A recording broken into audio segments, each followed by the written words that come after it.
We're so glad you've joined us on the ERLC podcast to explore how the Bible addresses important cultural issues pertaining to life, religious liberty, marriage and family, and human dignity, and how we can walk in wisdom for God's glory and for the flourishing of our neighbors.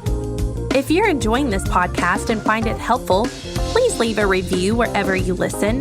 This will help more people find and benefit from what we're learning together. We are grateful for the time you take to join us for these conversations.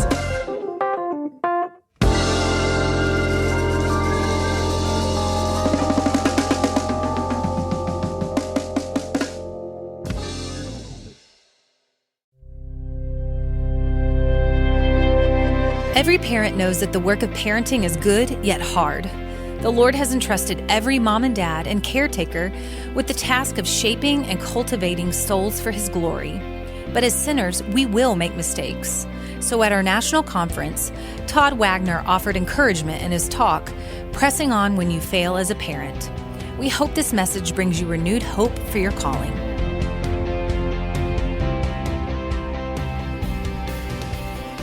It is a great privilege to be invited to a parenting conference, and they tell you the topic they want you to speak on is how to press on when you fail. I'm like, what's going on? Do you know something I don't know? Well, hey, they maybe have talked to my kids, because if you're going to parent, you're going to fail. And really, there's two ways to look at this topic. You know, I really thought about coming out here and just saying, don't worry, you're going to keep screwing up, mom and dad, don't quit. All right? Persevere. You will keep failing. But really, there's two kinds of failure that you think about when you talk about failure as a parent. Number one, you fail because you're not the kind of parent you want to be. And two, you sometimes feel like you fail because your kids aren't the kind of kids you want them to be. And so I really wrestled with which one of the two to emphasize. I'm maybe going to touch on both. What I know I want to do is have you turn with me to Mark 8, because both of them have application to us. Now, Mark 8 is a fun chapter because you're going to see Jesus is reviewing. Mark 8 is just 2 chapters after Mark 6. And if you know the Gospel of Mark, you know that in Mark chapter 6, you run into 5,000 men and their families, as we typically say. It was more than 5,000 were fed, but 5,000 adult males is typically how they counted the crowds then. Were together on a hill, and they were hungry, and they didn't know what to do. The disciples came to Jesus, said, we got to get rid of them. He had compassion on them, and he fed them. And when he got done feeding them, there was still 12 baskets full of bread. And then we plow through chapter 7, and we find ourselves in chapter 8, and there's an exciting little bit of review that goes on right here. Now, this should be encouraging to you as a parent, and it should be encouraging to you as a follower of Christ. It says, in those days, when there was again a large crowd, and they had nothing to eat, Jesus again called his disciples and said to them, hey, I feel compassion for the people, because they have remained with me now 3 days and have nothing to eat. If I send them away hungry to their homes, they will faint on the way, and some of them have come from a great distance. Now, this should sound very familiar. We are just one turn of the page away from walking down this teaching road. And so the guys turned around and said, well, where will anyone be able to find enough bread here to eat in this desolate place? And Jesus says, how many loaves do you have? And they said, 7. So now they got 2 more than before, and there's 1,000 less people. And if you read through the story, you know that Jesus has to teach them again.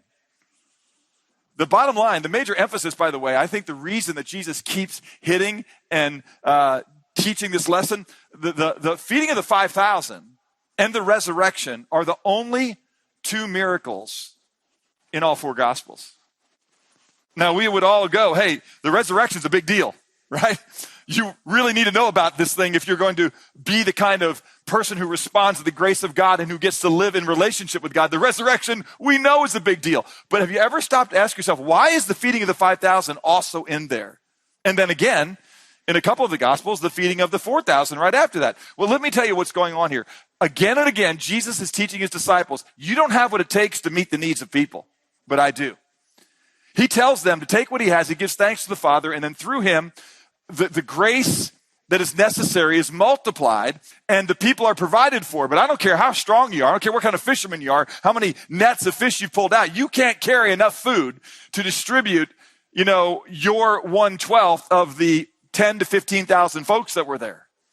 And so you get out there when you finally realize Jesus is giving you something to care for people. You give them everything that you have, and then you're out. And you go, uh-oh, what do I do? I'm out. The answer is you go back to Jesus. And then you go and you give all that out, and you're out again, and you go back to Jesus. And what Jesus is driving home in both of these amazing miracles is, hey, what you need for them, you get from me. What you need for them, you get from me. But the disciples were not tracking with this, and that's not the ultimate point of what I want to teach you about today. I want to encourage you as you're on the journey of learning to be a disciple of Christ and therefore to be able to parent and care for the flock of God that he's given you, as well as to be patient with the flock that God's given you. Is the disciples keep blundering this message. We know that shortly after this is done, the Pharisees come up, they ask for a sign, they get in a boat, they're going to the other side. Jesus, says to them, beware the leaven of the Pharisees. That triggers something in their mind that makes them think he's saying that because we didn't bring bread with us and we're going to be hungry. And so then Jesus turns to them, and if you look with me in Mark chapter 8 and verse 17, he says this. He says, why do you discuss the fact that you have no bread? Do you not yet see or understand? Do you have a hardened heart? Having eyes do you not see, and having ears do you not hear, and do you not remember? What he's saying is, why do you keep messing up? I've been with you now for a significant amount of time. And so he goes on to say, well, we got 12. What's your point? And he says, well, I broke the 7 and for the 4,000. He says in verse 20, how many large baskets full of broken pieces did you pick up? And they said to him, 7. What's the point? And in effect, he says, do you not yet understand? And the easy answer, friends, is no. They didn't get it. And so he goes on to explain some more to them, but watch what happens in verse 22. There's a reason I think that this miracle shows up here. It's the only 2-part miracle that Jesus ever did. And he's going to teach us something about ourselves, about disciples in general, and something that should help us be patient as we persevere with our children. Watch. It says they came to Bethsaida, and they brought a blind man to Jesus and implored him to touch him. Taking the blind man by the hand, he brought him out of the village. And after spitting on his eyes and laying his hands on him, he asked him, do you see anything? And he looked up and he said, well, I see men, for I see them like trees, walking around. In other words, my eyesight isn't completely cleared up yet. I don't completely have it yet. It's just like the disciples. They're not really sure who it is they're dealing with. They keep missing on the exact same lesson. They're still learning that what they need for themselves, they get from Jesus, and what they're going to need to do if they're going to serve others, they get from him. They think that they're going to be scolded because they didn't bring bread. And he goes, don't you realize our lack of bread is never going to be the problem? Your problem is going to be that you look other places than me, maybe to the Pharisees who are going to mess you up to give you what you want for life. No, you need to get that from me. What happens in this 2-part miracle, the guy at the first says, I don't really see exactly like I should, but this is a bit of encouragement to you. Right after that, it says, Jesus took him, and he laid his hands on his eyes, verse 25, and he looked intently, the man did, and was restored. And that's how you're ultimately restored. Is when you keep your eyes focused on Jesus. That's what the disciples had to do. It's right after that Jesus finally said to them, hey, who do you say that I am? And they kind of start to, dislodge the question by saying who other people say they are, but he's saying, you've got to figure out who I am. All right. We're talking about persevering through failure as a parent. Let me just start by just encouraging you with this. The word persevere is a good word for us. It comes from 2 Latin words put together. Per is the prefix, which means through. And then the second part you recognize from the Latin word severus. It means severe or difficult. You have got to persevere. You've got to move through difficulties. You can't eject out. I don't know if you asked yourself, what do you think the most quoted verse is going to be in these couple of days that we're talking about parenting? And you might have thought, well, train up a child in the way he should go, and when he is old, he won't depart from it. That would have been a good bet. But I want to tell you, the verse that you ought to be reminded of continually is this. Don't grow weary in doing good, for in due time you will reap if you don't grow weary. There's going to be times that you mess up as parent. It's just going to happen. And there's going to be time that your kids mess up. They don't really see the goodness of God that you're desperate for them to see. The disciples were with Jesus. First of all, let's just say you're a perfect parent. We know that Jesus was a perfect discipler, and you can see the lessons kept going around. These guys were not the sharpest tools in the toolbox, right? They get to the very end of this whole thing. I mean, to 3 years. It's the night before he's about to take off, and he's telling them, one of you is going to betray me. And they go, well, man, which one's it going to be? You ask him. And he says, okay, the one that I take the bread and I dip in the cup and I give it to him, that's the guy. And then it says he took the bread, he dipped in the cup, and he gave it to Judas. And he says, go and do what you must do. And then Judas leaves, and they go, well, who's it going to do it? It always encourages me when I'm looking at an 8-year-old or a 12-year-old or a 16-year-old and going, oh my goodness.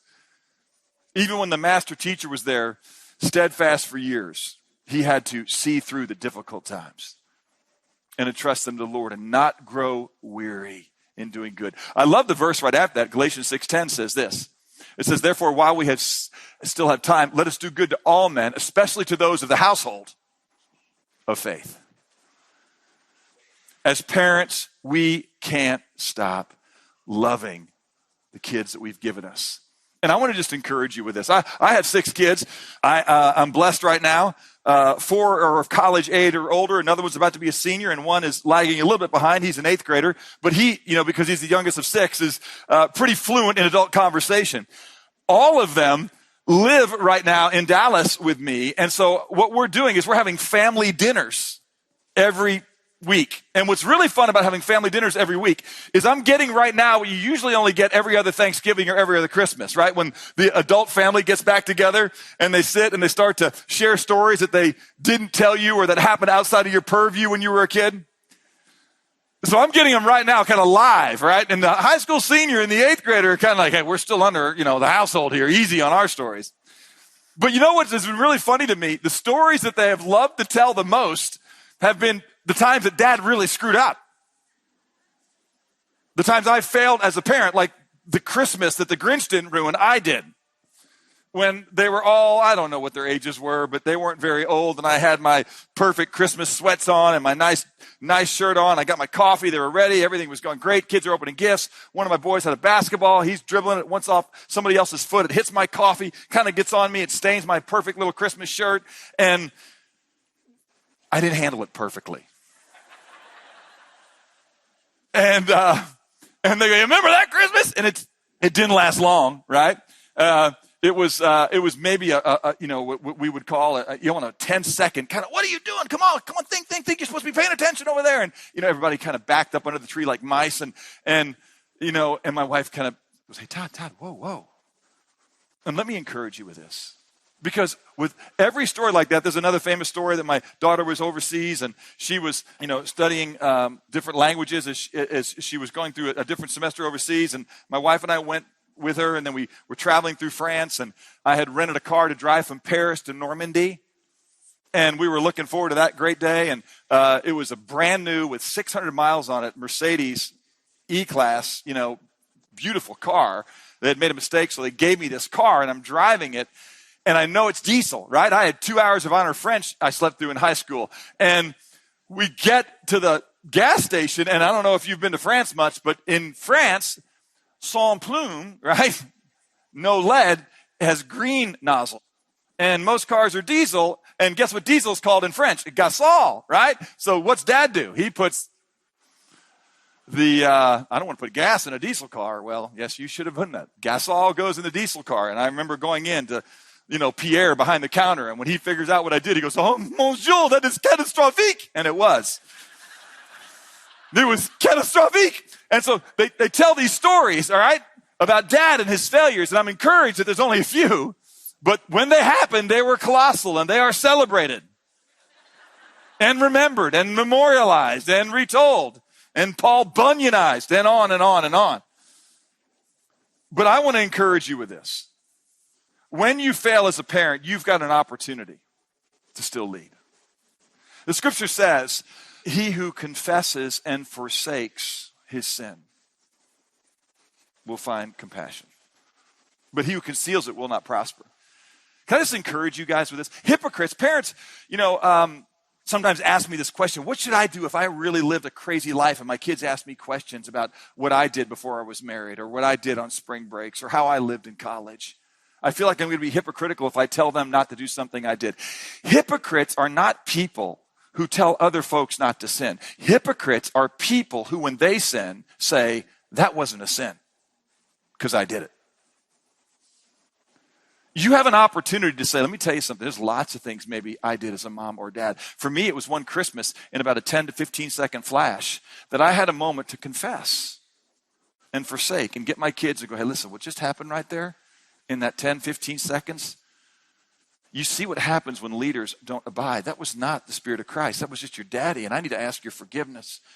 And I turned that moment into an opportunity to talk about why Christmas is such a great deal for me. I didn't say, hey, well, listen, you just got to be more responsible. I told you all to sit down and watch every other brother or sister open their presents. You're over there being selfish, playing with your present. I didn't justify it. I could have. But I just said, hey, I've got an opportunity here. The word confess means to agree.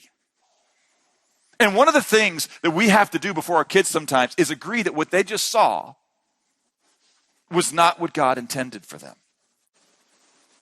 When kids see the power of God invade your life, when they see you agree with God in the midst of your failures, not pull out the classic line, don't do what I do what I say, right? They're like, man, that's just hypocritical. Because you're saying it's okay for you. And guess what? As soon as I'm out of this household, it's going to be okay for me too. And we wonder why so many kids are jettisoning our faith when they go away to college. And a lot of times it's because they don't see the power of mom and dad being transformed by Christ. They don't see them humble themselves under God's word. Kids don't think their parents should be perfect, but they certainly ought to see their parents understand when they make a mistake that it grieves them. My Bible says that all of us are going to mess up. Even the perfect discipler, Jesus, had followers that messed up. And he just patiently kept going back over with them the kindness of God. Patience and persistence are necessary attributes of any good teacher. So you need to be patient with yourself, but not overly permissive. To rationalize and justify and verbally explain to your kids why when you do it, it's not as bad as when they do it. Let them see that a righteous man falls 7 times and continues to get up. I want to share with you a story that just came across my inbox this week that will encourage you as an example of how God can use even our failures to be our greatest opportunities. In fact, I tell people this all the time. The greatest leadership tool I have that Jesus never had, that I have seen God powerfully use, is the ministry of, will you forgive me?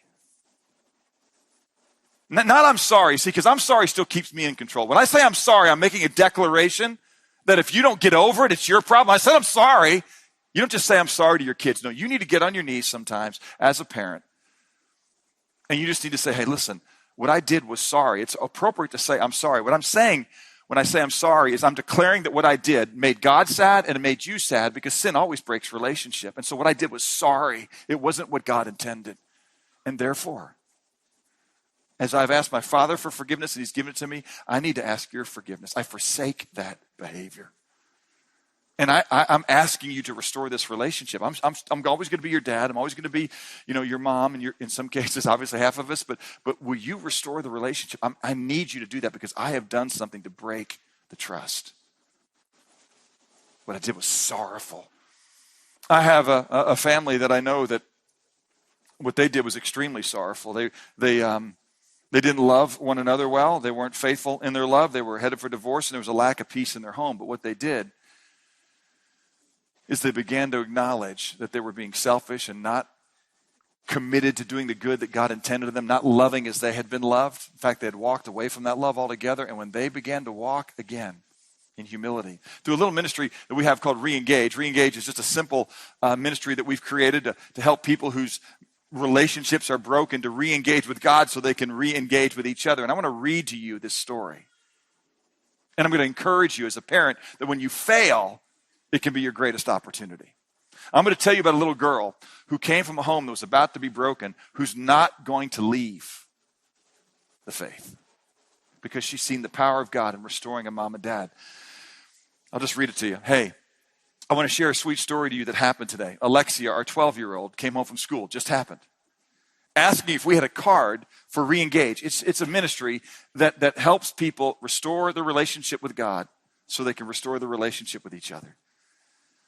She came home from school asking if we had a card for Re-Engage for her to bring to a girl at school she met today.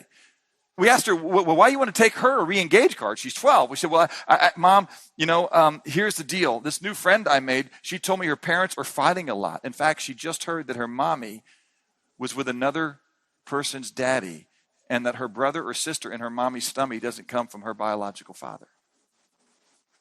And she's sad, and there's a lot of hard times at home. And Mom, I just learned that if I go through hard times sometimes, that maybe God can use my hard times to help others. And I told her that I had a home like that, and that you and Daddy had gone to re-engage, had met Jesus, had your relationship restored, and Jesus has brought peace to our home. Read it to you. She said, I told her about your and Dad's struggles and how you were fighting and getting divorced, and how God helped you to work through your issues, and now how we are a happy family together. She told her all about re-engage and told her friend that she needed to take this card home to her mom and dad so that their marriage could be restored the way her family had been restored. She said, the story broke my heart, but I was so encouraged to see that our daughter was using our family struggles to help others. See, Mom and Dad, when you fail, because your kids are going to fail, you've got an opportunity to show your kids that failure is not fatal. And when you let Jesus, when you look intently at him, he restores sight. You begin to see rightly so you can walk rightly. And your kids see the power of God. This little girl at her church, okay, this is another friend's church that taken re-engage that we have and is doing it theirs. They say this little girl stands out in front of their church on Sunday mornings and watches people walk up and goes, hey, you guys married? You need to go to re-engage. And walk over here. Hey, you married? You need to go to re-engage. Let me just tell you something. This is a little girl who in years 3 through 12, her parents failed. But in year 11 and 12, her parents looked intently at Jesus. And the kids saw the power of God to restore. Your kids are going to fail. Even in your failure, you can see that God can be up. Do not grow weary in doing good. And there is nothing better than to running towards our Savior.